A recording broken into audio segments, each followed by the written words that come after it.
I never thought I'd look back on those perfect summer evenings with such a bitter taste in my mouth. Our street was always alive with the sound of kids playing, the smell of grilled burgers wafting through the air.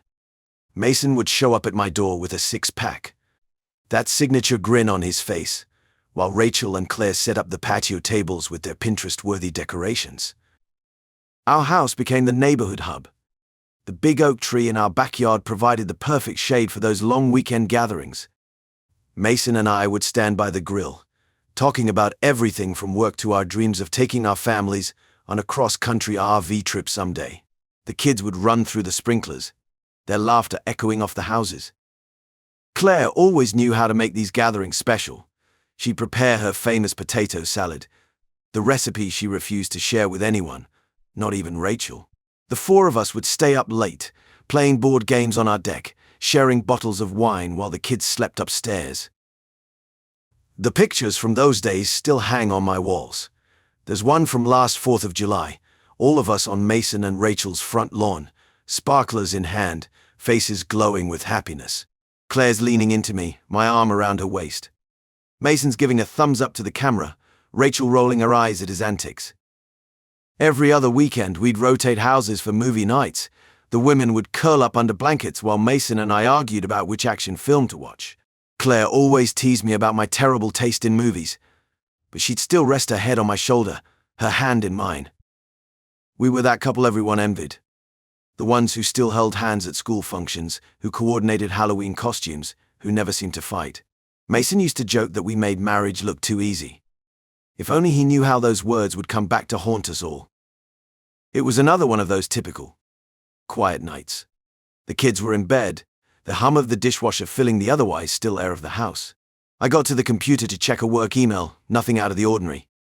Except Claire's email was still open. I don't know why I hesitated, but something in the back of my mind twisted at the sight of her inbox. Claire wasn't exactly secretive with her emails, but she wasn't careless either. I feel like on any other night, I would have signed her out and moved on. But well, I guess you already know what happened next.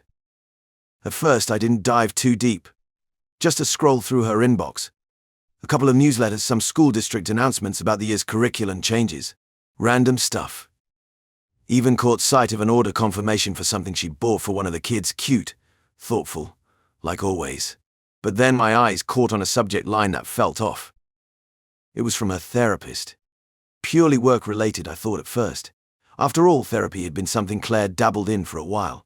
I encouraged it. Hell, I wanted it to help her shake off the tension that had grown between us over the past few years, something we never even named outright. I clicked. Her emails were usually just appointments and confirmations, but this one, different. There it was, plain as day. A mention of Mason. Something in me froze, my stomach tightening into a knot. It wasn't casual, no, maybe I'll ask Mason for advice or Mason said something helpful. No, this was something far more personal. Another session again. I couldn't breathe right for a second. A flash of red-hot panic slammed into me. Why the hell was Mason, my best friend, going to therapy sessions with my wife? My fingers hovered over the trackpad. Every instinct shouted at me to stop, to walk away. But once you're that far down, you can't pull back. Like a damn moth to a flame. I searched for more, scrolling through previous emails like a man possessed. And then it hit me. All clicks and keystrokes faded into cold emptiness. They weren't just attending casual sessions together. The language used, the discussions in those emails, they painted the ugliest picture. I saw phrases that made my stomach turn, our progress, being honest with each other, and boundaries. It was all right there. Black and white. Mason wasn't helping her through rough patches in our marriage. They were working on their own. I don't know how long I stared at the screen, processing the betrayal, my mind flailing to grasp the reality. Every word was a knife. Or maybe I was stabbing myself by continuing to read. I pieced together the timeline, therapy dates. All those little moments where Claire was out. The times Mason had been distant at our get-togethers. All of it now snapped into focus, like some horrible jigsaw puzzle I never wanted to finish. I kept scrolling. Kept digging. I couldn't stop even after I understood the truth. I sat at my desk, hands trembling as I logged into our phone carrier's website. The email discovery left me gutted, but some masochistic part of me needed to know more. The account loaded, displaying our shared family plan, Claire's number, my number, all laid bare in digital records. My throat went dry as I pulled up the text message logs. The sheer volume hit me first. Hundreds. No, thousands of messages between Claire and Mason's numbers. I scrolled through dates, times, durations. The pattern was staggering. Every day, all day constant communication. The timestamps pierced my heart one by one. 8:47 p.m. Thanksgiving. Right when we were all gathered around my mother's table, Claire sitting next to me, Mason across from us. I remembered her phone buzzing, remembered her smiling at the screen. 11:32 p.m. Christmas Eve, while we wrapped presents for the kids together. New Year's countdown, Valentine's Day dinner, my birthday celebration. I clicked through month after month, each revealing the same relentless pattern. 20, 30, sometimes 50 messages a day. Short ones, long ones, middle-of-the-night texts when I slept soundly beside her. They talked during school board meetings, during our Sunday brunches, during every moment I thought we were present together. The worst were the timestamps from our anniversary dinner 2 months ago. I'd taken her to that fancy Italian place downtown, the one that required reservations months in advance. The logs showed steady message exchanges throughout the entire meal. 7:13 p.m., 7:22 p.m., 7:38 p.m. Each buzz of her phone that I'd innocently assumed was work-related now felt like a knife twisting in my gut. I pushed back from the desk, my head spinning. All those shared moments, all those memories, they weren't just ours anymore. Every single one was tainted, corrupted by their secret exchanges happening right under my nose. I'd been living in a bubble of blissful ignorance while my wife and best friend carried on their own intimate conversation just inches away from me. The confrontation happened on a Tuesday evening. I remember because it was trash day tomorrow, and the empty bins still lined our street like silent witnesses. I sat in our living room, the emails and text messages scattered across the coffee table, a paper trail of betrayal. The garage door hummed open at 6:45 p.m. Claire's heels clicked against the hardwood floors, each step bringing her closer. The house key clinked as it hit the ceramic bowl by the entrance, a wedding gift from Mason and Rachel. My throat felt dry. The text was still displayed on my phone screen, their words burning into my retinas. Claire walked in, her blazer draped over her arm, looking exactly like she did every other day. Nothing in her appearance hinted at the double life she'd been leading. "We need to talk about Mason." Her movements stilled for just a fraction of a second, the only tell that my words had any impact. She placed her blazer on the armchair, her face composed. I held up my phone. "Care to explain these?"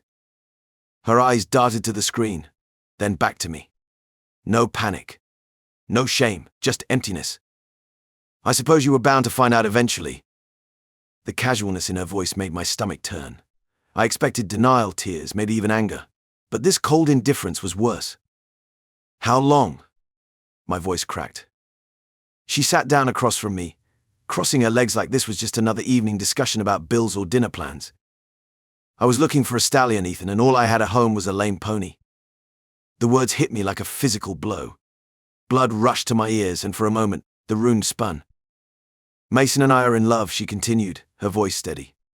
"I don't feel anything for you anymore. Haven't for a while." She reached for her purse. "I've already made arrangements. Mason and I plan to start fresh." I sat there, paralyzed, as my world imploded. 15 years of marriage reduced to nothing more than a stepping stone in Claire's path to something better. The house felt emptier with each box Claire packed. I watched from the doorway of our bedroom, no, my bedroom now, as she methodically sorted through 15 years of our shared life. The dresser drawers scraped open and shut. Hangers scratched across the closet rod. The sounds cut through me like physical pain. She worked efficiently, barely acknowledging my presence. The Claire I knew would have been emotional, maybe even crying. This stranger before me moved with cold precision, checking her phone every few minutes, probably texting Mason. The kids were at my sister's house. I couldn't bear for them to watch their mother leave. Emma had already cried herself to sleep twice this week, asking why Mummy was going away. Jake, only 7, kept drawing pictures of our family together, as if his artwork could somehow fix what was broken. I gripped the doorframe until my knuckles turned white, fighting back the urge to scream or beg or both. The rage and grief twisted together in my chest, making it hard to breathe. Every photo she took down, every drawer she emptied felt like another betrayal. "The movers will be here tomorrow for the furniture we agreed on," Claire said without looking at me, her voice flat and businesslike. The casual tone made something snap inside me.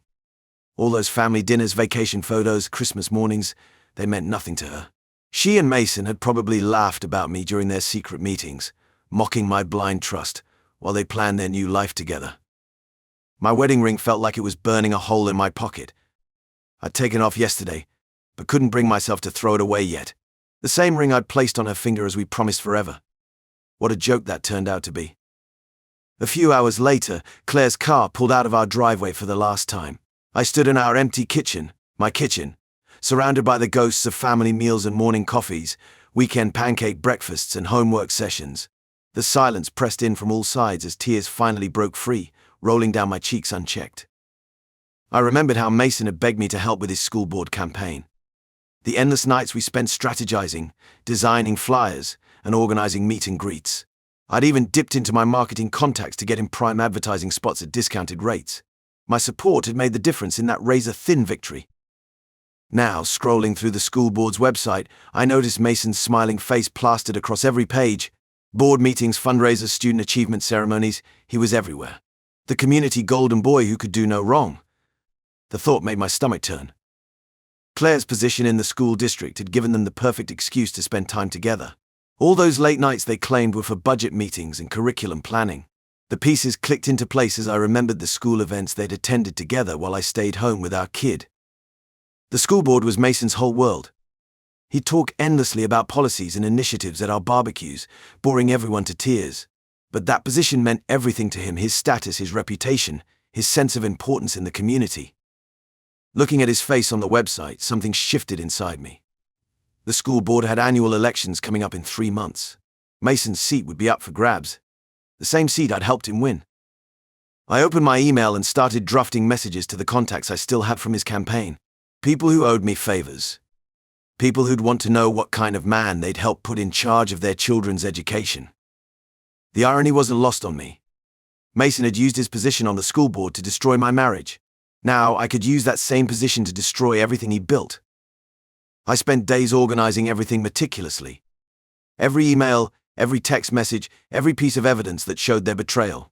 The timestamps of their messages during our family events made me sick to my stomach. But I knew I had to stay focused.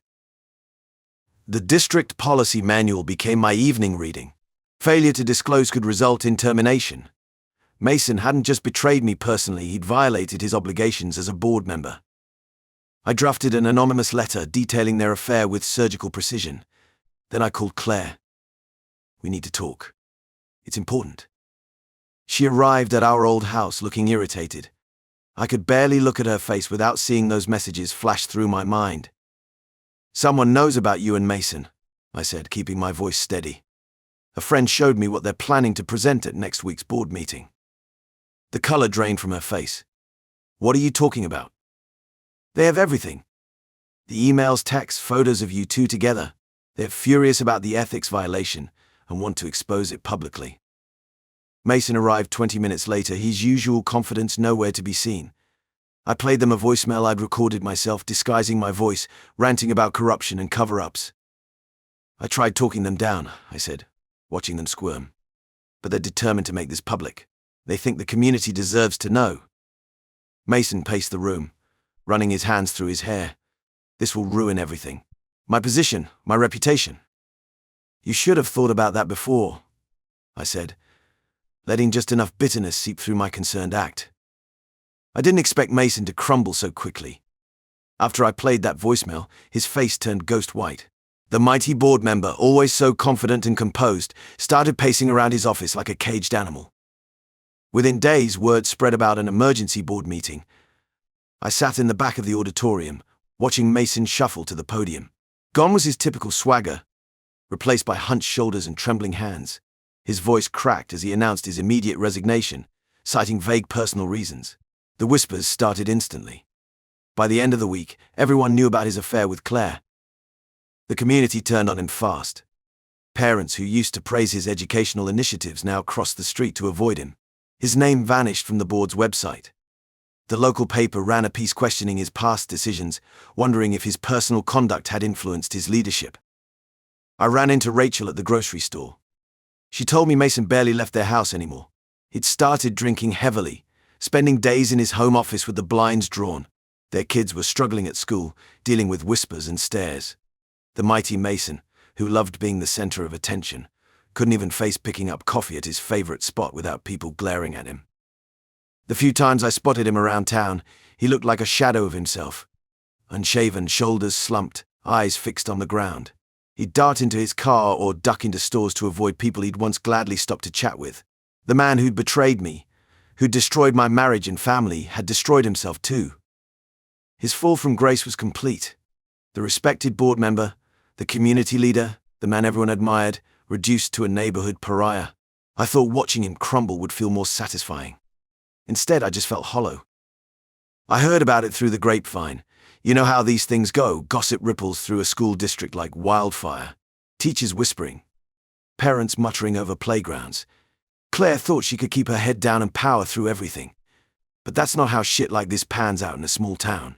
When Mason stepped down, his little resignation didn't stop tongues from wagging. The real conversation started, and it wasn't about his personal reasons, it was about them. Her and him. Their mess. The superintendent, Frank, called her into his office. Uncomfortable doesn't even begin to describe it. Frank's one of those family man types. Has a wife who volunteers at church, kids who parade around at school events. He and Mason had been close, which probably didn't help. She was nervous going in, probably thinking she could smooth things over the way she always did, flashing the confident smile of hers and pretending nothing was wrong, but I knew better. That meeting didn't go how she thought it would. I wasn't there, obviously, but from what I gathered, Frank wasn't exactly thrilled to see her unraveling.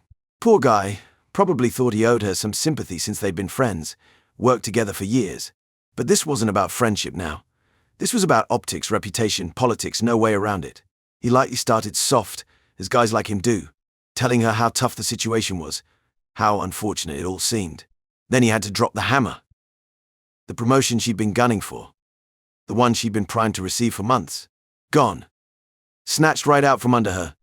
Frank couldn't make it fly, not with all the noise surrounding them now. Couldn't risk putting her in a more prominent role when every parent in town knew she was Mason's affair partner. Hell, politics runs deeper than friendships when it comes to jobs like this. I can picture her in my head, her face after he said the words. Stone-cold panic hiding behind a plastered-on smile, tears waiting to spill the moment she stepped out the door. And when Frank finally cut her loose from his office, she must walk back to her car, feeling the weight of that loss choking her. Years of work, torn apart in weeks, because she couldn't keep things professional. Serves her right. I got text messages from her later, vague bullshit about stress and work being complicated. It didn't take a genius to figure out she meant the promotion. She didn't tell me outright, of course, but she didn't need to. By then, I was already hearing from PTA mums and staff. Everyone had heard about the promotion falling through. And honestly, I felt a surge of satisfaction I hadn't expected. It's not often that life delivers poetic justice so neatly. It wasn't the final blow, but her career, the one thing she could rely on while everything else crumbled, was finally getting hit. Watching the life she thought she'd built with Mason collapse felt strangely just. The world was starting to tilt back in my favor, or so it seemed. What a shame for Claire. Her once perfect life had turned into a punchline. The gossip didn't take long to spread. It's a small town. People love to talk. I'd catch wind of it while grabbing groceries or running into someone at the coffee shop. Conversations would trail off as I passed, followed by quick glances my way, but I didn't care. If anything, I welcomed it. They deserve this. All the smiles exchanged, the "I'm so sorry" Ethan undertones, it fueled something I didn't know I needed. I didn't have to lift a finger, just let the town do what it did best, chew them both up and spit them out. Claire had it worse, I think. She'd spent years building herself into this polished professional, the PTA mom who always had her hair done right and knew everybody's names. Now, she walked into work, and it was like everyone knew exactly what kind of person she really was. Teachers who used to sit with her at lunch barely made eye contact. It wasn't just avoidance, it was pity wrapped up in judgment. Can you imagine how that feels?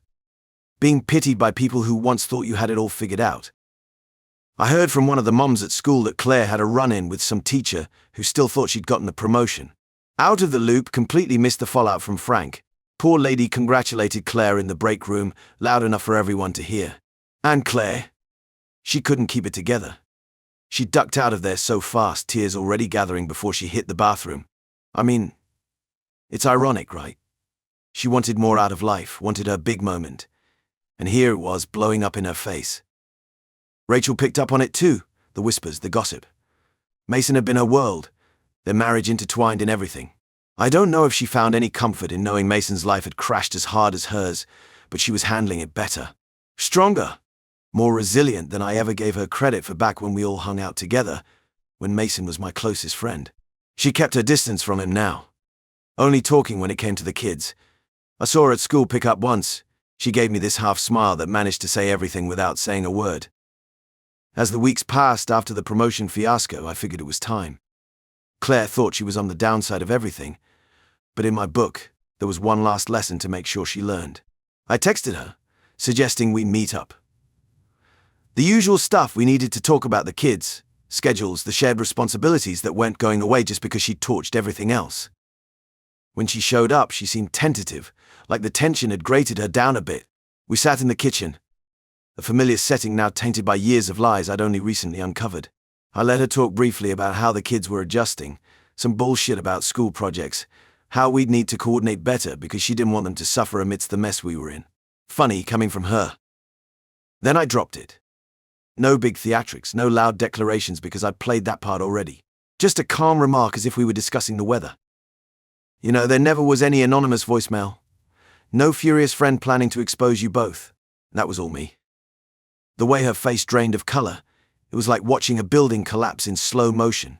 The shock made her words stick in her throat. It looked like she couldn't quite figure out if she should shout or cry. Her lips parted. But nothing came out for a good few seconds, and by then it was too late. I didn't give her a way to fight back. That was the beauty of it. It wasn't about yelling or throwing things, it was just about watching her with that look. The realization hitting her, I'd been ahead of her, of them. The entire time. Every piece of her life, her job, the disgrace she was now speckled with. It all traced back to that one little lie I'd set in motion. She stood there, speechless, her pupils darting as if recalculating everything she thought she had under control. The satisfaction that followed wasn't a burst of energy or some overwhelming sensation. It was slow, like a fire smoldering just enough to warm your hands after hours in the cold. I didn't gloat, I didn't push it further.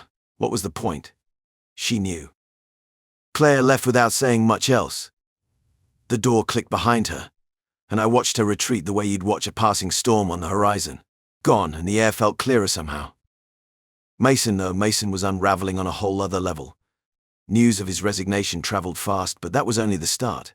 The man couldn't even show his face in public without inviting stares, reminders of the fall he'd taken. It's wild. Really. Just months ago, he was parading around town like the untouchable golden boy of the school board, making decisions, shaking hands, all that garbage. And now? I heard through a mutual acquaintance that he sold his house, moved into some cramped little place on the outskirts of town. Hell of a downgrade from that once pristine suburban dream he'd built. His marriage to Rachel was officially over by this point. I guess she'd had enough of his excuses, his anxiety-fueled apologies, whatever else he tried to pull to win her back. Not that I blame her. She had more dignity than he ever deserved. He couldn't even see his kids regularly anymore, drowning in legal fees and child support payments that kept piling up. That guilt must have eaten him alive during every too quiet night in that shabby apartment. Mason barely even saw Claire at this point, or so I'd been told. Whatever thing they thought they had, that passionate nonsense built on lies and betrayal, that had fizzled out. Just another wreckage for the both of them, tangled in the same mess they'd worked so hard to hide. I'm not proud of where things went. It's funny how revenge makes you think it'll fill that gaping hole, that it'll somehow sew up the wound they gave you. And I won't lie, watching Mason resign from the board, hearing the whispers in the grocery store about Claire's reputation, it gave me a twisted satisfaction at first. For a minute, it felt like justice, like I had power again. But it didn't last. It never does. Ours. There's this moment after revenge, after you've dismantled someone's life the way they did yours. You're standing there with the rubble at your feet, and you think, well, now what? I wasn't prepared for that emptiness, the complete hollowness that settled in once the thrill wore off. I guess I didn't realize that kicking them down didn't lift me up. It just dragged me deeper into that pit. I'd been circling since the day Claire confessed. The pills helped, sorta. That fog of numbness got a little cushioned at the edges with each prescription refill. But it didn't erase the bitter aftertaste left from the betrayal. It didn't stop the images that played in my mind on a loop, their late-night texts, Mason's smug face at those work meetings, Claire's cold detachment as she packed her bags. It was all there, all the time, no matter how many smiles I faked around the kids. I told my doctor I wasn't sure if I could keep doing it. I didn't tell him exactly what I meant, but he got the hint. His eyes changed when I said I was tired, like he knew the weight behind that word. So, we upped the dosage, and he started pushing for therapy again. But I don't know. Talking hadn't solved anything yet, so what was the point? I was just trying to survive, one day at a time, man. The kids, they didn't deserve losing both their parents. So I swallowed those thoughts and kept that damn mask firmly in place for their sake. And then there was Claire and Mason. Or once upon a time, Claire and Mason was this whole force that destroyed everything. Now, they weren't anything. It's almost like whatever was burning between them, when they lit the match, completely fizzled out. The kids would come back from their weekends at Claire's, and believe me, they shared everything. Mason wasn't around. They noticed, asked me if I knew why. I played dumb, shrugged it off, told them it wasn't my business. But man, hearing it, knowing their relationship wasn't going anywhere, that this great love Claire had left our family for wasn't even enough to keep Mason around. Yeah, maybe I smiled a little inside, but it wasn't much. The satisfaction had run dry by then. The damage was already done, and all that was left was the wreckage. They had blown up our lives, only to find they didn't even want to stick around to build anything out of the ashes. Pathetic, really. And Claire? She wasn't doing great. That confident, cold woman who'd packed up our life without looking back had been chipped away. Losing the promotion, because of the gossip, had hit her harder than she would ever admit. She looked haggard when I'd see her in passing or at the kids' events. She didn't have her arm slung around Mason or that smug smile on her face anymore. I guess the fallout from their affair wasn't the romantic escape she pictured. Good. They deserved every bit of the life they had now, a life built on lies and deceit, a house without a foundation. But me. Despite the pills, the fog, the dark thoughts that threatened to pull me under, I wanted to believe there was more for me beyond this mess. It was a slow crawl, really slow, but I started to find ways out of the pit. I tiptoed into the idea of moving on, let it creep into conversation with friends or sipping a beer alone. Before long, I found myself giving the whole dating app nonsense a chance. I wasn't holding my breath, didn't want to, either, but I ended up meeting someone. We took it easy. No rushing, no grand promises. I just wanted to feel something different, something that wasn't the constant knot in my chest. And yeah, she had a way of bringing calm into all that chaos, even if I was too jaded to admit it could mean much more. Just peace, you know? For a few hours here and there, my mind slowed down, stopped circling all the painful memories like it usually did. There was this one Sunday where we grabbed brunch. I hadn't had brunch in years, by the way, and for the first time in a long time I felt lighter. I won't say happy, not yet, but lighter. Like I could maybe take a step forward without sinking knee-deep into more shit. That was something. Rachel, well, she and I stayed close through all of it. She had her own storm to weather, and it wasn't like either of us came out unscathed. But we check in, talk about the kids and how surreal it was, navigating the aftermath of that disaster. Strictly platonic, though. People could assume what they wanted, but I think Rachel felt like me. Neither of us was in the condition to wade into anything heavy again anytime soon. We had enough weight on our shoulders as it was. But man, Rachel was there, you know? No judgment, no pretending like things were okay when they weren't. Just straight up support. She got it, no need to tiptoe around feelings or pretend stuff didn't suck when it clearly did. I think we were both starting to see that life had this slow way of pressing forward, whether we liked it or not. I don't know if it was resilience or just sheer exhaustion dragging us through. But somewhere in the mess we'd survived. No medals or victory laps or any crap like that, but we were still standing. Hey everyone, if you enjoyed the story, remember to like, subscribe, and comment on the video for more stories like this. Don't forget to turn on notifications so you never miss an update. If you have any similar stories to share, leave them in the comments and we'll make sure to bring them to life. Thanks for watching.